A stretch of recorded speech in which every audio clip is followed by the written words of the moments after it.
20세기 지식인들의 지식인, 무신론적 실존주의 철학자, 노벨 문학상을 거절한 최초의 작가, 책상에만 머물지 않고 현실에 직접 뛰어든 운동가, 전쟁으로 모든 게 엉망이 된 시기 꿋꿋이 자유로운 삶을 산 사르트르는 오늘날 길 잃은 현대인들이 꼭 알아야 할 철학자입니다.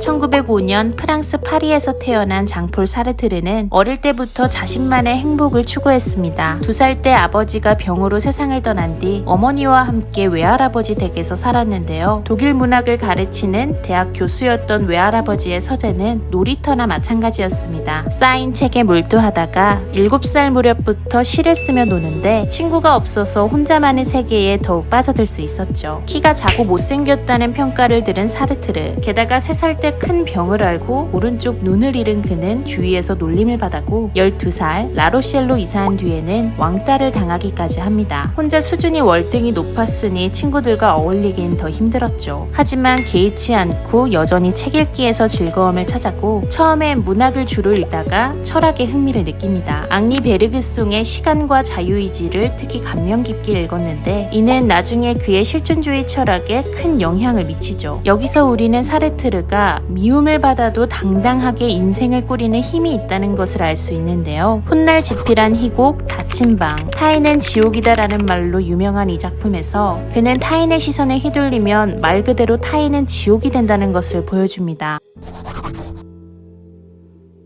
가상의 지옥인 닫힌 방, 여기에 불륜과 살인 등 끔찍한 죄를 지은 가르생, 이네스, 에스텔 3사람이 갇히며 이야기가 시작되죠. 거울도 창문도 불을 끌 수도 없는 이곳에선 서로가 서로를 주시할 수밖에 없습니다. 시간이 흐르며 서로의 사연을 듣게 된 3사람은 다른 이들을 각자의 잣대로 판단하고 혐오감을 느낍니다. 정작 자신은 그럴 만한 사정이 있었음을 이해받길 원하면서요. 또 인정과 애정을 갈망합니다. 가르생은 이네스에게 영웅으로 보이기를, 이네스는 에스텔을 차지하기를, 에스텔은 가르생에게 남성의 손길을 느끼기를 바라죠. 욕망이 얽히고 충돌하며 쉽게 해소되지 않자 끔찍한 형벌을 받는 듯한 이들. 결국 가르생은 외칩니다. 지옥은 바로 타인들이야. 닫힌 방의 문이 열리지만 아무도 나가지 않는 건 고통스럽더라도 타인과 함께 살아갈 수밖에 없는 현실을 보여주는 것 아닐까요? 현실에서의 우리도 크게 다르지 않습니다. 우리는 남들이 인정욕, 성욕 등 욕망을 해소해주길 바라지만 이는 철저히 상대방의 영역이죠. 여기에 연연하지 않고 주체적인 삶을 살아간 사르트르는 1924년 파리 사범고등학교에 들어가 열심히 공부해 수석으로 졸업했고 고등학교 철학교사 자격시험에서 1등으로 합격합니다. 진짜 자유로운 정신이 무엇인지 삶으로 알려준 셈이죠.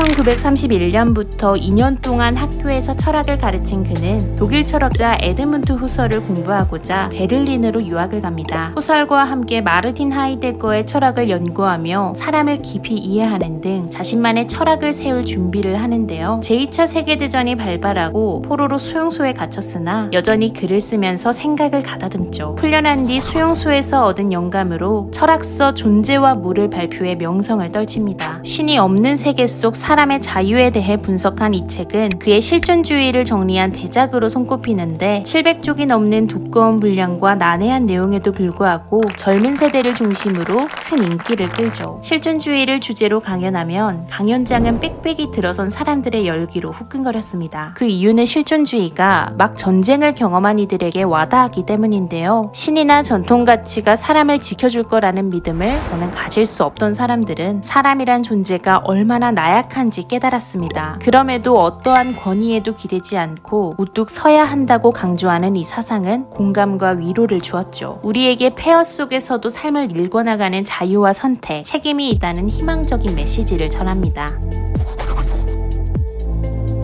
사르트르는 실존은 본질에 앞선다고 했습니다. 여기서 본질은 쓰임새로 일례로 의자는 사람이 앉기 위해 만들어졌고 만드는 과정에서 그 쓰임새를 떼놓을 수 없죠. 우리가 쓰는 물건은 모두 그러한데 과거 서양 철학에선 사람도 비슷하다고 봤습니다. 사람은 실력이 뛰어난 기술자나 다름없는 신의 뜻대로 창조됐다고 생각했으니까요. 하지만 이를 부정한 사르트르, 그가 바라본 사람은 아무것도 아닌 상태로 태어나 자신을 직접 창조하는 존재. 어떤 모습으로 방식으로 살아갈지는 모두 나의 선택입니다. 우리는 이를 인식하고 앞으로 나아가야 하는데 이때 나를 넘어서 사회적 영향까지 고려해야 하죠. 실제로 사르트르는 전쟁 중 독일 나치스에 대항하는 저항운동에 참여하는 등 사회를 바꾸려고 노력했습니다. 그런데 이러한 자유가 행복하다고 말할 순 없습니다. 리더도 규칙도 없이 혼자 모든 걸 결정하고 책임지는 건 더없이 불안하니까요. 마치 정답이 없는 시험지를 풀어나가는 기분인데 이를 견딜 수 없는 이들은 자기 기만을 합니다. 자유가 없는 것처럼 사장님을 주인처럼 모시거나 엄격한 종교에 기대면서요. 사르트르는 힘주어 강조할 뿐입니다. 당신은 자유롭습니다. 부디 스스로 당신을 만들어 가세요. 사르트르는 평생 자유로운 삶을 살았습니다. 1929년에 처음 만난 보부아르와 혼인을 하지 않은 채 50여 년간 서로의 사생활을 존중하며 사랑을 나눴고 1964년 노벨상 수상자로 선정됐을 땐 문학활동이 제도권의 영향을 받는 게 싫다며 최초로 수상을 거부했죠. 건강을 잃기 전까지 전 세계의 정치 상황에 관심을 쏟으며 소외된 이들을 도우려고 했었는데요. 삶으로, 철학으로 진정한 자유를 외친 그는 오늘날까지 울림을 주고 있습니다.